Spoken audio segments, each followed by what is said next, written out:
নেওয়ার জন্য, বা তোমাদের কি তোমরা যে মানি ব্যাগ তোমাদের কি থাকে একটা পার্সের মতো তাহলে এরকম একটা কনক্রিট পার্সের মতো বানানো হয় যে সেলাই করে পাউচ। তাহলে এই পাউচটার নামই কনক্রিট। এই কনক্রিটের সাথে এরকম করে দুইটা ইউরেটারকে তাহলে এখানে লাগাই দেওয়ার পরে অনেক সময় এই যে অ্যানাস্টোমোটিক সাইজের স্ট্রাকচার হয়। তাহলে এটা কি কনক্রিটো কনক্রিট জাংশন বা কনক্রিটো ইউরেটারিক জাংশন যেটাই বলো, হ্যাঁ এই জাংশনগুলোতে অনেক সময় স্ট্রাকচার হয়। হ্যাঁ, আর এটা বাইরে বাইর করে দেয়। এটা একদম স্টোমা থাকে, স্টোমা দিয়ে স্টোমার সাথে বাইরে এটা কি হচ্ছে যে নর্মাল যে আইলিয়াল লুপ আছে সেখান থেকে একটা এন্ড টু এন্ড দুইটা কেটে একটা বের করে সেটার সাথে হচ্ছে লাগায় বের করে দেয়। সেটা এই যে এখান থেকে ছবি দিছি তো, এখানে ছিল এই যে একটা অংশে কাটছে, এটা আলাদা করছে করে এখানে যে আলাদা একটা বাইর করে না, এটা জানতাম না স্যার। আমি ভাবছি যে একবার ওই লুপটাই বুঝি, লুপের সাথে যে একবারে। তাহলে স্যার মানে পায়খানা তো স্যার নরমালি বের হবে, খালি মানে ইউরিনটাই দিক দিয়ে বের হবে। এখন পায়খানার সাথে এখানে যদি পায়খানার রাস্তাটার সাথে দিত তাহলে লিকুইড কন্টিনিউয়াস সারাক্ষণ যাবে। তো এই জন্য এটা যেটা করছে সেটা হচ্ছে একটা আইডিয়াল একটা লুপ এইভাবে ব্লাডারের মতো বানাই দিচ্ছে। বানাই দিয়ে এখানে একটা পাউচের মতো বানাই দিয়ে এটা করে। স্যার এটা তো ভিতরে থাকে, যদি স্টোমাটা বাইরে থাকে। হ্যাঁ, শুধু আর স্যার ক্যাথেটারটা তার বুঝে গেছে আপনি যে ইন্টার যেটা জমা হয় যায় সেই পেটের বাইরে। ওটার সাথে ওই যে ওটার সাথে ব্যাগ লাগায় দেয়, ব্যাগ লাগায় দেয়, ব্যাগ আছে না স্টোমার সাথে ব্যাগ লাগায় দেয়। ক্যাথেটারের সাথে একটা ইউরোব্যাগ ঝুলায় রাখে। ক্যাথেটার দিয়ে ইউরোব্যাগ ঝুলায় রাখে। আমি ঠিকই বলছি। তো এইভাবে মানে একটা মানুষের জীবন আইলোস্টোমি ব্যাগটাই মনে হয় থাকে স্যার। না ক্যাথেটার লাগবে। আপনার আইলোস্টোমি এটা ব্লাডার। এটা তো হচ্ছে ব্লাডার হিসেবে। সব ব্লাড থেকে দুইটা তো আসতে হবে, মানে স্টোমাটো থাকে, স্টোমার সাথে ইউরোব্যাগের কিছু ইউরোব্যাগ আছে ওখানে ওইরকমই আছে ইউরোব্যাগ যেটা দিয়ে ডাইরেক্ট কানেকশন করা আছে। আবার যদি ওইটা ওইখানে দিয়ে ক্যাথেটার ফিক্স করে দিয়ে ওইটা দিয়েও কন্টিনিউয়াস একটা ইউরোব্যাগ ঝুলাই দেওয়া যায়। মানে দুইভাবেই দেওয়া যায়। এটা মানে স্টোমার সাথে ওইরকম ডেডিকেটেড ব্যাগও আছে যে শুধুমাত্র স্টোমার সাথে লেগে যায়। আবার সাধারণত বাংলাদেশের পরিপ্রেক্ষিতে ক্যাথেটার ইউজ করে এটা লাগে, তাতে রোগী বাচ্চাটা মানুষটা কি তার মারা যাবে কিন্তু তার কষ্টটা কমানো, এই তো আর কিছু না। এটা প্যালিয়েটিভ কেয়ার, তাই তো। তো এইটা কনক্রিটে আমাদের এইটা কেন প্রয়োজন? কারণ এই তো ছবিতে দিছে কনক্রিট চিনতে পারেনি এফসিপিএস, হ্যাঁ চিনতে পারেনি, ফেল করাই দিছে। তো এই জন্য আমি আবার এটা লাগাইছি যে না জিনিসটা এই যে বললাম 15 বছর না হইলে চিনবে কিভাবে? আমার ইনস্টিটিউটে হ্যাঁ, কিন্তু ওগুলাই আছে। তাহলে সার্জিক্যাল ইন্টিগ্রিটি অ্যানাস্টোমোসিস কোনো জায়গায় জাংশনে কোনো স্ট্রাকচার, কোথাও কোনো ন্যারোইং, কনক্রিটের কোনো ন্যারোইং থাকতে পারে। আয়ের পাম্পিটা সাধারণত 20 to 40 ml আয়ের পাম্পিটা আমরা ইউজ করি। অর্থাৎ একটা বোতলে যা আছে মোটামুটি একটা বোতল দিয়ে এটা করা সম্ভব। ঠিক আছে। অনেক সময় এটা আমি যেটা বলছি এটা অনেক সময় কনক্রিটের সাইজের উপর। একটা কনক্রিট সাধারণত নর্মাল যে কনক্রিটগুলো আছে সেই কনক্রিটের সাইজ হচ্ছে তোমার সাধারণত 12 থেকে 15 মানে সেন্টিমিটার নর্মাল সাইজগুলো, অর্থাৎ 6 ইঞ্চি না, 15 সেন্টিমিটার মানে 6 ইঞ্চি, এটা নর্মাল। কিন্তু অনেক সময় আর চেয়ে বড় বানায়, কনক্রিটটা অনেক বড় করে, তখন আমার আরও বেশি লাগবে।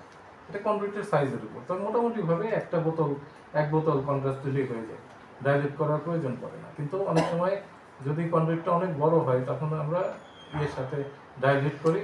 আমরা আছে কিছু আর্জিং করার পরে আমি ভুলে গেলাম, আর্জিং করার পরে একটা অ্যান্টিবায়োটিক দিতে হবে আফটার কেয়ার হিসেবে। আর্জিং করার পরে একটা অ্যান্টিবায়োটিক আমরা সিপ্রোসিন অ্যাড করে দিই।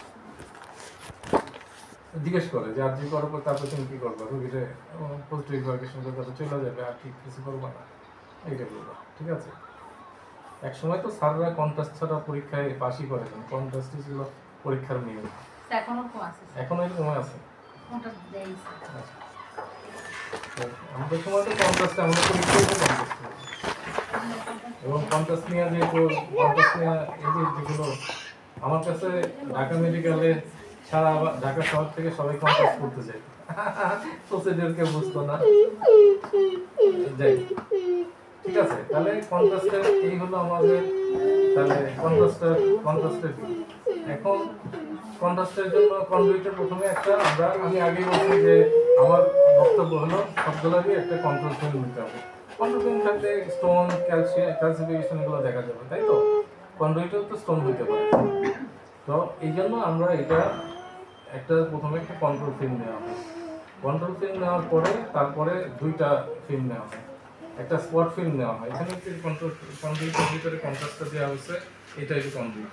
এখন এই কন্ডুইটটা অনেক বড়, তাই না? কন্ডুইটটা কিন্তু অত ছোট না, তাহলে এই কন্ডুইটটা অনেক বড়, তার সাথে দুইটাই করা হয়েছে। এখন কন্ডুইটটা দেওয়ার পরে আমরা কতগুলো স্পট ফিল্ম নিতে হবে, এপি সুপাইন কতগুলো স্পট ফিল্ম নিতে হবে। তারপরে তোমার নেওয়ার পরে একটা হলো তোমার ছবি তোলার পরে তারপরে কি করবো, ড্রেনেজ, পোস্ট ড্রেনেজ। তাহলে একটা হলো কতগুলো স্পট ফিল্ম নেবো কন্ট্রাস্ট দেওয়ার পরে, আর একটা হলো যখন এটা ভরাট হইলো তখন আবার ক্যাথেটার দিয়ে সব কিছু কি দিয়ে দিতে হয় আমি তো বললামই, যে প্রথমে একটা ক্যাথেটার দিবা, ক্যাথেটার দিয়ে ক্যাথেটারটা ডাইলেট করে স্টমাটা ডাইলেট করে করবা, ওই স্টমার মাথাটা বন্ধ করবা, পরে ক্যাথেটারের ভিতর দিয়ে এই কন্ট্রাস্টটা দিবা। এই কন্ট্রাস্টটা দিয়ে যদি নরমালি কম ছোট হইলে নরমাল কন্ট্রাস্ট, আর বড় হইলে কন্ট্রাস্ট ফলিস ক্যাথেটার। পলিশ ক্যাথেটার 12 ঠিক আছে, দেখলাম তাহলে ফলিশ ক্যাথেটার দেওয়ার পরে কন্ট্রাস্ট দেওয়ার পরে এই কতগুলো স্পট ফিল্ম আমি নিলাম। আগে তো একটা কন্ট্রোল ফিল্ম নেওয়া হয়েছে, তাই তো? তাহলে স্পট ফিল্ম নেওয়ার পরে তারপরে যেটা হলো যে স্পট ফিল্ম নেওয়ার পরে তারপরে আমি দিয়া ওই এতক্ষণ আটকে রাখছিলাম, তাই না? এখন খুলে সব ড্রেন করে দিলাম, সব বের হয়ে যায়। তারপরে যখন সব বের হয়ে যাওয়ার পরে আমি একটা পোস্ট ড্রেনেজ আর কি কেউবি একটা ছবি তুললাম। একদম পোস্ট ড্রেনেজ করার পরে কি মনে হয়েছে তোমার কাছে? ইনডাইরেক্টলি কি বোঝা যাচ্ছে? ইনডাইরেক্টলি বোঝা যাচ্ছে যে লেফটে স্ট্রাকচার আছে। লেফটে স্ট্রাকচার কারণ প্রক্সিমাল ডায়াবেটিস এখানে অনেক ডায়াবেটিস বের হয়ে যায় না, তার মানে লেফটে স্ট্রাকচার আছে। এটা আমাকে এটা স্ট্রাকচারটা করতে হবে। তাহলে এখানে কোনো আছে, কোনো জায়গায় এক্সট্রাভাসেশন, কোনো লিকেজ টিকেজ আছে? নাই। তাহলে মোটামুটি অপারেশন সবই ঠিক ছিল, এখানে তার আবার একটা স্ট্রাকচার ডেভেলপ করছে। তাহলে এটাকে আবার একটু ডাইলেট করে দিলেই হয়ে যাবে, ঠিক আছে? বোঝা গেল? তাহলে এই ছবি দিবে, ছবিটা দেখেই যাতে মানে বুঝতে পারো যে এটা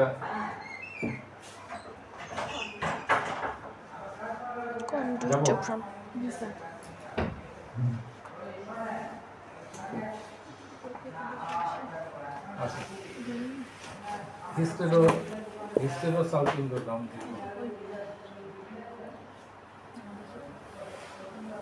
কেন কি করা হয়? হিস্টেরোসালপিঙ্গোগ্রাম কি করা হয়? ইউটেরাস আর ফ্যালোপিয়ান টিউবের ইন্টিগ্রিটি দেখানো। ইউটেরাস আর ফ্যালোপিয়ান টিউব দেখতে। এখান থেকে অনেক কোশ্চেন আছে, অনেক কিছু জিজ্ঞেস করে স্যারেরা। তো তোমার ইন্ডিকেশনটা হলো এটা এটা এখান থেকে অনেক কোশ্চেন জিজ্ঞেস করে যে 14 থেকে 10 থেকে 14তম দিনে কেন করা হয়, ঠিক আছে? এই প্রিপারেশন জিজ্ঞেস করে যে 10 থেকে 14 কেন করা হয়। কারণ এখানে তুমি লেখছো, দেখো যে যদি তোমার 7 দিন পিরিয়ডের শুরু হওয়ার 7 দিন আগ পর্যন্ত এবং পিরিয়ড শুরু হওয়ার 7 দিন পর পর্যন্ত এটা করা যায় না। কেন করা যায় না? কারণ ওই সময় তো দেখো না মিউকোজাল ওয়ালটা অনেক থাকে না, স্লাপ আউট হয়ে যায়। ফলে কিছু এইটাতে কি হয়, এই কন্ট্রাস্টগুলো মাস্কুলার ওয়ালে চলে যায় এবং ভেসেলে ইন্টারভ্যাসেশন হয়, তাহলে এই কারণে এটা করা যায় না।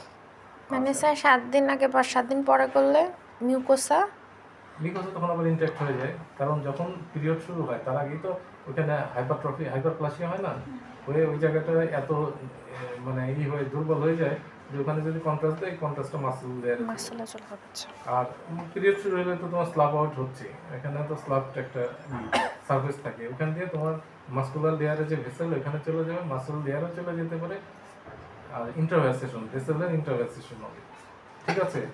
তাহলে তোমার আমরা ইন্টারসাসেপশন, আমরা ইনফার্টিলিটি, রিকারেন্ট অ্যাবর্শন, এইটা একটা গুরুত্বপূর্ণ জায়গা মনে রাখতে হবে যে এখন ইনফার্টিলিটি, রিকারেন্ট অ্যাবর্শন তো আছেই, এগুলো তো আমরা একটা কমন কথা বলতে না, ইনফার্টিলিটির জন্যই আসলে হিস্টেরোসালপিঙ্গোগ্রামটা আমরা করি।